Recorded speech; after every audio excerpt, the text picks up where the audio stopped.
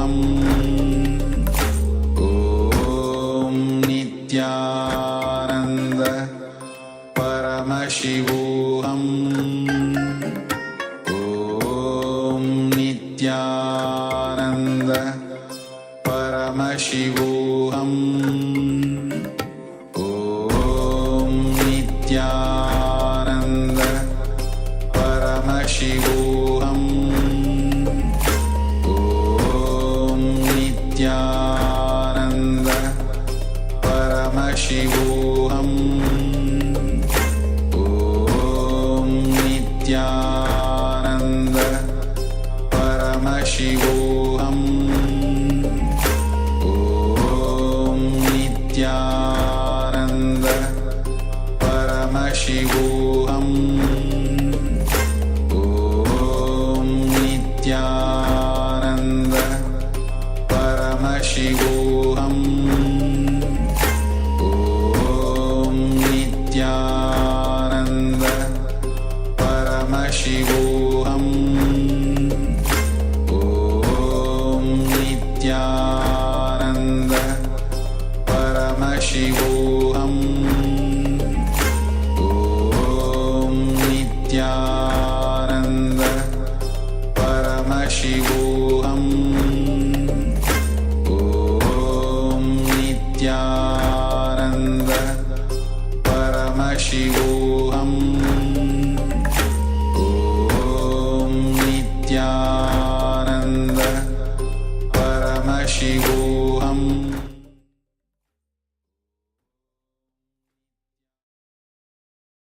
Yes. So all the participants have written down, writing down all the decisions you have taken that were against life, that have caused us suffering. And now from now we're going to decide that we're going to take the decision always for life. And we're going to get liberated from all the karmic bondage patterns. Here, the Supreme Pontiff of Hinduism beautifully is giving us the gifts. As you can see, where there is a book where it is open the door, let the breeze in. It's all about trusting in life and opening ourselves to allow the life energy to enter into us. So this is a beautiful book. You can go ahead and read. It's available on the Nityapedia. You can download it for yourself and read it and see the powerful conditions towards Swamiji is revealing. And the next one is the book about how to overcome the lust, fear, and worry, the Guaranteed Solutions book. This book is aimed at bringing a radical understandings of our emotions. It is possible to lead a life free from the power of these emotions wielded over us. So be freed from the mental slavery that is keeping our spirit in bondage. So this is a beautiful Guaranteed Solution book as well. It's available on the Nityapedia for free download. You can go ahead and download and read it and understand and apply the powerful conditions in your life. So now, as we're getting ready, we are going to move on to the quick power manifestation session. Let's get to know ourselves, bring ourselves in a space of restful awareness as we prepare ourselves to manifest Shaktis of Paramashiva.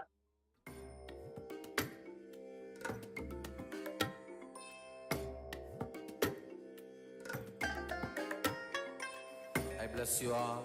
Let you all open all your three eyes and manifest the powers of Mahasadashiva. Om Nityananda Paramashivoham Om Nityananda Paramashivoham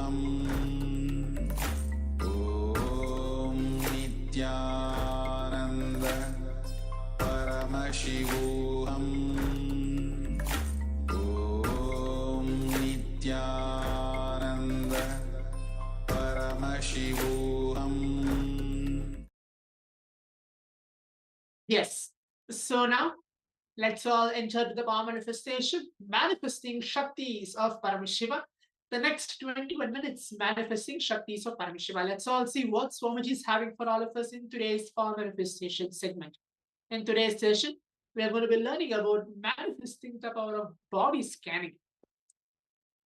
Maybe today is as the day 19 of today's Paramashivoham season 5 for the level 2 participants. I hope all the participants are even eagerly and continuously manifesting this power of body scanning. But we are entering to the level 2, the second level of the power of body scanning. For all those newcomers who are joining us today in today's power manifestation session, manifesting Shaktis of Paramashiva, who don't know or who are still having a very nice idea of what is body scanning. Body scanning is ability to read and see your own body, to scan, to heal, diagnose and see what all we are facing, the illness which we are facing, the problem which we are actually going through, and how to overcome it through the power manifestation science. Swamiji, His Divine Holiness Bhagavan Sri Nityananda Paramashivam has beautifully designed the power of body scanning to not only to diagnose, but to heal, to overcome any diseases, any illness. It can be cancer, it can be brain damage, it can be heart attack, it can be even as simple as a fever. Just scanning, closing your eyes, manifesting Shaktis of Paramashiva, and overcome that very issues instantly. In today's level 2, we're going to scan a volunteer for their food and sleep habit. So that's going to be the power manifestation today. And before entering to the power manifestation, what we're going to do is get a powerful cognition. It can be from a Living Enlightenment book, it can be from the Bhagavad Gita book, or it can be from any of Swamiji's satsangs, discourses. Or if you already have a powerful cognition, you're already sticked into one particular powerful cognition, that is wonderful. Keep that powerful cognition within your inner space. It can be just be blissful, or it can be I just want to radiate Paramashivatva, or it can be whatever is happening in and around me is delusion. Only Paramashiva exists. I am Paramashiva. I am Swamiji. I am Nityananda. Oh Nityananda Paramashivoham. That thought current, being in that very particular bliss state, even that is also a powerful cognition. Now hold a powerful cognition within yourself. Keep a participant or somebody ready with you. You can connect them to the Acharya before you're starting the power manifestation. So what you're going to actually explain, you can even explain in detail to the participant, to the volunteer, to your any siblings, or you're actually manifesting through a distance. You can tell them you're going to read the food habits of the volunteer. To particularly the food habits of the volunteer, you're going to scan, ask Swamiji to reveal through the third eye, and see what all Swamiji is revealing. And then we'll pen down and see what all is getting revealed throughout this power manifestation. Hope all the participants are getting along with me, whatever I have been telling. If you have any doubt, please be free to go ahead and leave a message in the Zoom chat or any social media platform in which you are watching this power manifestation session from. So now let's begin the power manifestation. Keep hold to the one powerful cognition in your inner space as I am Paramashiva's radiating the space of Paramashivatva. All the delusions which is happening in and around me is just as a delusion as it is. Let me experience the space of Paramashiva as Swamiji in the human form of Paramashiva. Remembering him, remembering the darshan or any favorite moments of the Supreme Pontiff of Hinduism which you have. You can keep your eyes closed or keep your eyes open.